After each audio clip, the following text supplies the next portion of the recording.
Assalamu alaikum, second year biology students. Welcome to another lecture of our chapter 16, which is the lecture number 9. And today we'll be discussing sliding filament model. It's a very important long question, so I will recommend that you pay full attention to your lecture. So we already know कि muscles जो है वो contractile हैं, यानी contract और relax होते रहते हैं, और उनकी इसी तरह के मोशन की वजह से हमारे स्केलेटन के डिफरेंट पार्ट्स जो हैं वो मूव करते हैं। तो अगर हम मैकेनिज़्म की बात करें कंट्रैक्शन और रिलैक्सेशन का, तो उसको हम नाम देते हैं, एक मैकेनिज़्म है which is called sliding filament mechanism या स्लाइडिंग फिलामेंट मॉडल। ये वो मॉडल है जो हमें एक्सप्लेन करता है मूवमेंट ऑफ मसल्स या कॉन्ट्रैक्शन और रिलैक्सेशन ऑफ मसल्स। इस स्लाइडिंग फिलामेंट मॉडल के अकॉर्डिंग हमारे पास है ये थिक फिलामेंट्स हैं सेंटर में, और उसके साथ हमने कहा है कि हमारे पास थिन फिलामेंट्स हैं इसके साथ वाले रीजन्स में, लाइक दिस। ये हमारे पास आती है रिलैक्स्ड फॉर्म, यानी इस टाइम पर जो मसल्स हैं वो हमारे पास रिलैक्स्ड है। जब इन मसल्स ने कॉन्ट्रैक्ट होना है, अब इनके अंदर कॉन्ट्रैक्शन का जब काम होगा, so what will happen is, हमने कहा था यहाँ पर एक जी लाइन मौजूद है, यहाँ पे एक और जी लाइन मौजूद है, ये पूरा एक सार्कोमेयर है। व्हेन दिस मसल कॉन्ट्रैक्ट्स, तो ये जो जी लाइंस हैं ये इनवर्ड मूव करती हैं, इनके अंदर कॉन्ट्रैक्शन होनी शुरू हो जाती है। ये जी लाइंस जब इनवर्ड मूव करेंगी तो हमारे पास ये जो थिन फिलामेंट्स हैं यहाँ पर, ये भी इंटरनल साइड पर मूव करना शुरू हो जाएंगे, इनकी भी इंटरनल मूवमेंट होगी। और ये इंटरनल मूवमेंट होती किस वजह से है, हमारे पास जो मायोसिन है यहाँ पे प्रेजेंट, मायोसिन के अंदर हमने अभी कहा स्मॉल हेड रीजन्स होते हैं, इस तरह से स्मॉल हेड रीजन्स होते हैं। ये जो हेड रीजन्स या जो क्रॉस ब्रिजेस हैं ये अटैच हो जाते हैं एक्टिन के साथ आकर, ये एक्टिन के साथ अटैच हो जाते हैं, एक्टिन के साथ ज्वाइन हो जाते हैं। यानी कि अगर इनमें से एक रीजन को हम जूम इन करके देख लें कि हमारे पास ये एक थिक फिलामेंट है, इस थिक फिलामेंट के अंदर स्मॉल हेड रीजन्स हैं जो ऐसे प्रोट्रूड आउट हो रहे हैं। ये जो स्मॉल हेड लाइक रीजन्स हैं, इन्होंने जो अपने साथ प्रेजेंट है थिन एक्टिन रीजन, ये आकर इनके साथ अटैच हो जाते हैं। सो यहाँ पर इस तरह के क्रॉस ब्रिजेस बनना शुरू हो जाएंगे between actin and myosin, like this. ये इनके साथ अटैच होके जब इनको अपने साथ पुल करेंगे इनवर्ड साइड पर, तो ये जो मायोसिन है ये भी एक्टिन जो है वो भी इनवर्ड मूव करना शुरू कर जाएगी उसके साथ। इस पूरी मूवमेंट की वजह से जो सबसे बड़ा इफ़ेक्ट आएगा वो ये होगा कि जो जी लाइंस हैं ये आपस में एक दूसरे के करीब आ जाएंगी। सो ये जो अब स्ट्रक्चर है कॉन्ट्रैक्शन के बाद, ये हमें कुछ इस तरह से नज़र आएगा कि हमारे पास थिक फिलामेंट्स हैं वो सेंटर में ही होंगे,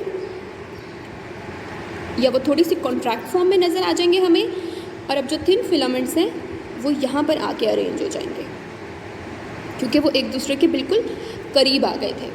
और इसी तरह से जो जी लाइन है वो हमें इस जगह पे नज़र आनी शुरू हो जाएगी, यानी जी लाइन इतनी ज़्यादा अंदर की तरफ मूव कर गई है। यहाँ पर जो एच जोन था सेंटर वाला, ये वाला पार्ट हमने कहा था ये एच जोन है, ये डिसअपियर हो जाएगा, ये यहाँ से अब आपको नज़र नहीं आएगा बिल्कुल। और जो मैक्सिमम रीजन है ए और आई बैंड का, वो एक दूसरे के ऊपर ओवरलैप्ड फॉर्म में हमें नज़र आएगा। सो जब मसल ने कॉन्ट्रैक्ट किया है तो एक्चुअली क्या हुआ है कि ये फिलामेंट्स जो हैं थिक और थिन फिलामेंट्स, ये स्लाइड होके एक दूसरे के ऊपर आके अरेंज हो गए हैं। सो अब इस केस में ये हमारे पास जी लाइन है, ये हमारे पास जी लाइन है, और हमारा सार्कोमियर जो है वो कॉन्ट्रैक्ट या छोटी फॉर्म में आ गया as compare to right here. इस डायग्राम के अंदर आपको एक थिक और थिन फिलामेंट जो है वो जूम इन हुआ नज़र आ रहा है। अब हम यहाँ पर ये देख लेते हैं कि इसके अंदर जो क्रॉस ब्रिजेस बनने हैं, इन दोनों ने आपस में एक दूसरे के साथ अटैच होने हैं, वो कंट्रोल किस तरह से होते हैं, वो दोनों एक दूसरे के साथ कैसे कब अटैच होंगे और कब डिटैच होंगे। यहाँ पे आपको अगर हम जूम इन करके देखें एक्टिन फिलामेंट या थिन फिलामेंट के ऊपर, तो इसमें ये जो रेड बीड्स लाइक स्ट्रक्चर आपको नज़र आ रहे हैं, ये हमारे पास हैं एक्टिन के पॉलीपेप्टाइड डबल हेलिक्स, ये वाले।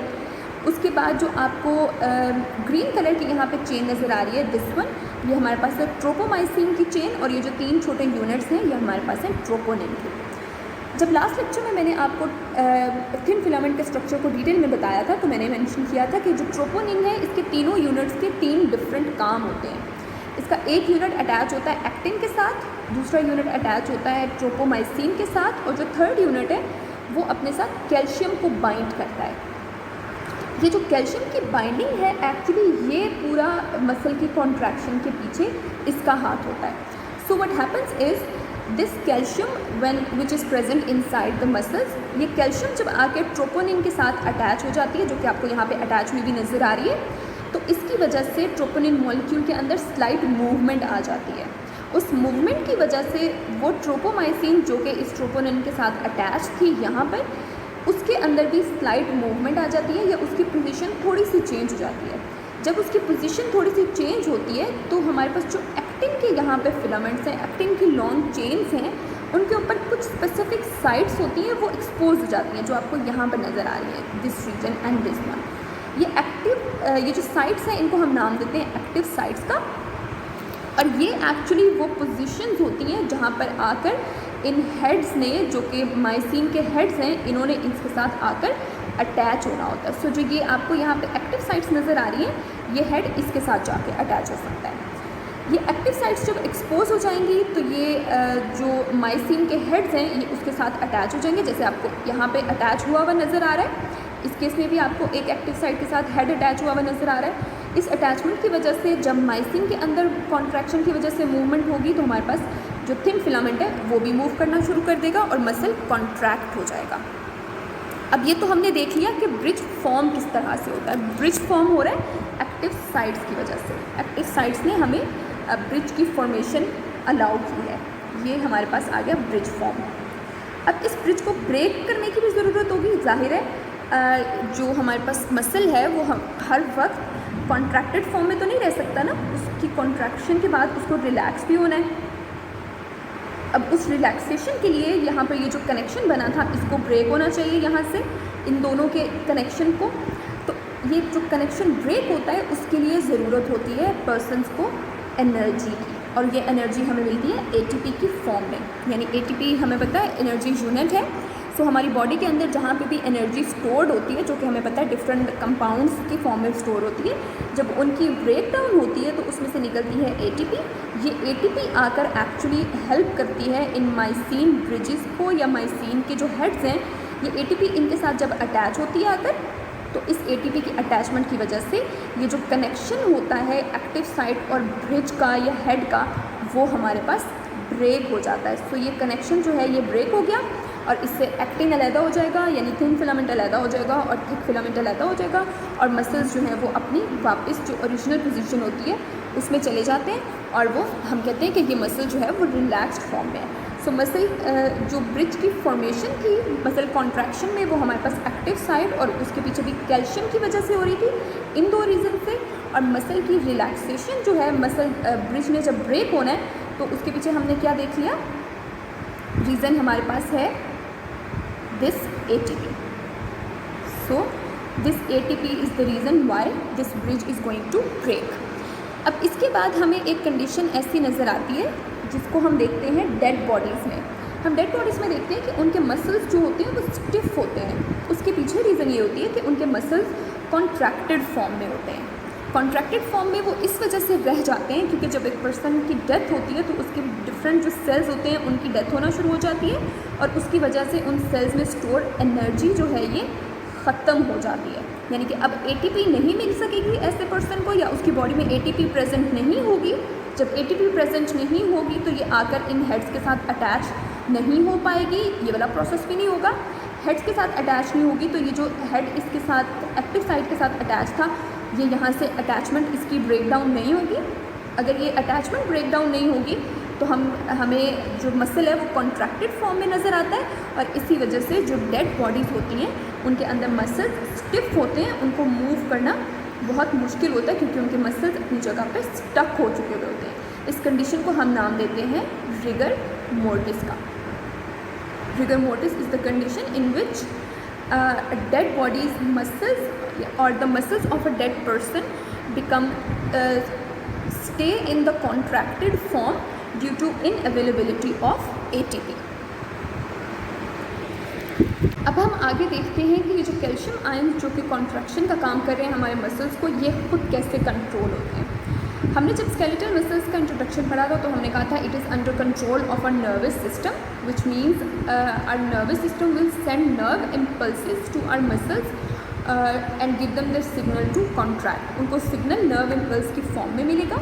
ये नर्व इम्पल्सेस मसल्स तक पहुंचती हैं in the form of a single motor neuron. Motor neuron जो है, एक single motor neurons large number of muscle fibers को कंट्रोल कर रहा होता है। सो इट्स लाइक कि अगर हमारे पास ये एक बंडल है मसल फाइबर्स का, तो इसके ऊपर एक सिंगल मोटर न्यूरॉन होगा जो इनको कॉन्ट्रैक्ट करेगा, और इस वजह से इस यूनिट को हम नाम देते हैं this is a motor unit, which we will define as it's a unit of which consists of all the fibers and a single motor neuron which control the movement of these fibers। यानी कि large number of fibres और उनका जो motor neuron है उनको इकट्ठा हम motor unit का नाम देते हैं। अब ये मोटर यूनिट और ये न्यूरॉन्स काम किस तरह से करते हैं, उसमें हमने जब हमने स्ट्रक्चर देखा था मसल फाइबर या मसल फाइब्रिल का, मायोफिलामेंट का, तो हमने कहा था कि एक मसल फाइबर जो है उसके बाहर एक प्रोटेक्टिव लेयर होती है जिसको नाम दिया जाता है सार्कोलीमा का। ये सार्कोलीमा जो है इसके अंदर से कुछ लॉन्ग होलो ट्यूब्स हैं वो एक्सटेंड होती हैं towards the inner side of muscle fibres, जिनको हम नाम देते हैं ट्रांसवर्स ट्यूब्यूल्स का या टी ट्यूब्यूल्स का। और ये जो टी ट्यूब्यूल्स हैं इनका पूरा नेटवर्क इकट्ठा मिलाकर हम उसको नाम देते हैं this is the T system. तो इसको अगर हम एक बार विजुलाइज करें कि ये टी ट्यूब्यूल्स क्या होती हैं तो हमें कुछ इस तरह से नज़र आएगा। This is the thick filament region of a sarcomere, और इसके साथ हमारे पास है थिन फिलामेंट्स का रीजन। I will show you only 1 or 2। ये थिन फिलामेंट्स आ गए, इनके साथ हमने कहा है यहाँ पर जी लाइन है और एक और जी लाइन यहाँ पर है। तो ये जो इसके बाहर आउटर प्रोटेक्टिव लेयर है, यहाँ पर हमने कहा कि इन पूरे फाइबर्स के अंदर, यानी कि ये पूरा का पूरा एक मसल फाइबर है अगर, तो इसके बाहर एक प्रोटेक्टिव लेयर होती है, एक प्रोटेक्टिव कवरिंग होगी जिसको हम नाम दे रहे हैं ये सार्कोलीमा है। इस सार्कोलीमा की एक्सटेंशंस की वजह से लॉन्ग ट्यूब्यूल्स बन जाती हैं अंदर की तरफ, जहाँ पे हमारे पास मसल के थिक एंड थिन फिलामेंट्स हैं। ये जो हमारे पास इनर साइड पर इसकी एक्सटेंशन हमारे पास आ गई है सार्कोलीमा की, इनको हम नाम देते हैं ट्रांसवर्स ट्यूब्यूल्स का। तो ये इसकी एक्सटेंशंस हैं इस तरह की, और ये हमें कहाँ पे नज़र आती हैं, जी लाइंस के अंदर। ये हमारे पास जी लाइंस है ना, तो इन जी लाइंस के अंदर हमें सार्कोलीमा की एक्सटेंशंस नज़र आती हैं जिनको हम नाम देते हैं ये टी ट्यूब्यूल्स हैं। और इनकी इन सारे टी ट्यूब्यूल्स के नेटवर्क को हम नाम देते हैं दिस इज़ टी सिस्टम। तो ये हमारे पास टी ट्यूब्यूल्स आ गए। अब हम देखते हैं कि ये टी ट्यूब्यूल्स काम क्या कर रही हैं। इन टी ट्यूब्यूल्स की वजह से हमारे जो सार्कोलीमा है उसके अंदर प्रेजेंट होता है सार्कोप्लाज्मिक रेटिकुलम। ये सार्कोप्लाज्मिक रेटिकुलम भी ट्यूब्यूल्स का एक पूरा नेटवर्क होता है जो हमें अपने फाइबर के सराउंडिंग में नज़र आता है। ये दोनों मिलकर एक साथ काम करेंगे, टी ट्यूब्यूल्स और सार्कोप्लाज्मिक रेटिकुलम, और जो नर्व इम्पल्स मसल तक पहुंचेगी ये इसको ट्रांसफ़र करेंगे from one unit to another unit, यानी एक सार्कोमियर से नेक्स्ट सार्कोमियर तक ये ट्यूब्यूल्स और उनके सार्कोप्लाज्मिक रेटिकुलम मिलकर उस नर्व इम्पल्स को पहुंचाएंगे। जब ये नर्व इम्पल्स एक यूनिट से अगले यूनिट तक पहुंचती जाएगी तो जो सार्कोप्लाज्मिक रेटिकुलम होता है, यानी सार्कोलीमा के अंदर रेटिकुलम प्रेजेंट है, उसके अंदर प्रेजेंट होते हैं कैल्शियम गेट्स। ये कैल्शियम गेट्स ओपन हो जाते हैं जैसे जैसे नर्व इम्पल्स इसके पास पहुंचती रहती है। जब ये ओपन होते हैं तो कैल्शियम आयंस जो है वो रिलीज़ होना शुरू हो जाते हैं। ये कैल्शियम आयंस जाकर अटैच होते हैं ट्रोपोनिन मॉलिक्यूल्स के साथ जो कि थिन फिलामेंट के अंदर है, और इसकी वजह से क्रॉस ब्रिज बन जाता है मायोसिन और एक्टिन के दरमियान, और कॉन्ट्रैक्शन मसल की हो जाती है। इसको हम अगर डायग्रामेटिक फॉर्म में देखें तो उससे हमें ये अच्छे से एक्सप्लेन हो जाएगा। इस पिक्चर में आपको नज़र आ रहा है स्ट्रक्चर एक मायोफाइबर का, एक मसल फाइबर का, और उसके अंदर ये फाइबर्स आपको इंडिविजुअल नज़र आ रहे हैं। इसके बाहर जो ये एक लेयर है this is the outer envelope, जिसको हमने सार्कोलीमा का नाम दिया था। इस सार्कोलीमा के अंदर से यू कैन सी कि यहाँ पर एक हॉलो ट्यूब की एक्सटेंशन हो रही है टुवर्ड्स द जी लाइन। जहाँ पे जी लाइन है उसके अंदर इस हॉलो ट्यूब की एक्सटेंशन हो रही है। इसको हमने नाम दिया है ये ट्रांसवर्स ट्यूब्यूल्स या टी ट्यूब्यूल्स हैं। आपको यहाँ पे नज़र आ गया ये ट्रांसवर्स ट्यूब्यूल्स हैं। उसके साथ ये जो येलो कलर में आपको ट्यूबुलर एक नेटवर्क नज़र आ रहा है ये है सार्कोप्लाज्मिक रेटिकुलम, ये लॉन्ग ट्यूब्यूल्स हैं सार्कोप्लाज्मिक रेटिकुलम की, और ये भी पूरे के पूरे मसल फाइबर के स्ट्रक्चर के अंदर just beneath the layer of sarcolemma इनका भी एक पूरा नेटवर्क मौजूद होता है। और जहाँ पे आपको वी लाइंस नज़र आ रही है, you can see that the sarcoplasmic reticulum tubules as well as the transverse tubules make a triad, यानी कि इसके अंदर आपको 3 स्ट्रक्चर्स एक साथ नज़र आ रहे हैं। सेंटर में हमारे पास होगा ट्रांसवर्स ट्यूब्यूल, और इसकी दोनों सराउंडिंग्स में हमारे पास आ जाएगा सार्कोप्लाज्मिक रेटिकुलम, सार्कोप्लाज्मिक रेटिकुलम की ट्यूब। ये इस तरह से हमारे पास ट्रायड्स जो हैं वो बन जाते हैं, जो कि आपको यहाँ पर नज़र आ रहे हैं, यू कैन सी राइट है। ये जो ट्रायड्स हैं वो इस तरह के होते हैं। सो इट मीन्स कि ये जो आपके पास है रेटिकुलम, यहाँ से ट्यूब्यूल्स निकल रही हैं जो कि पूरे उसके अंदर एक्सटेंड हो रही है मसल फाइबर के अंदर, यहाँ से भी, और ये जो आपके पास ट्रांसवर्स ट्यूब्यूल है ये हमें मिल रही है सार्कोनीमा के अंदर से।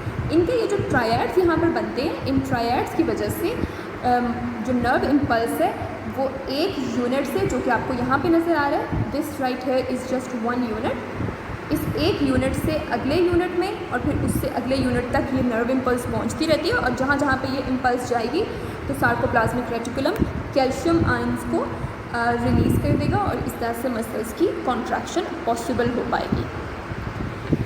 If we talk about the mechanism behind contraction of muscles, it's a mechanism which we call all or none response.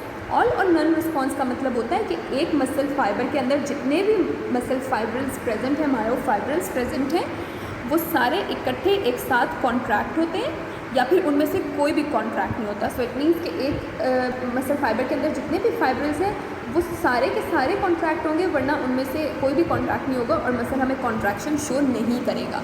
This mechanism is called all और नन प्रिंसिपल।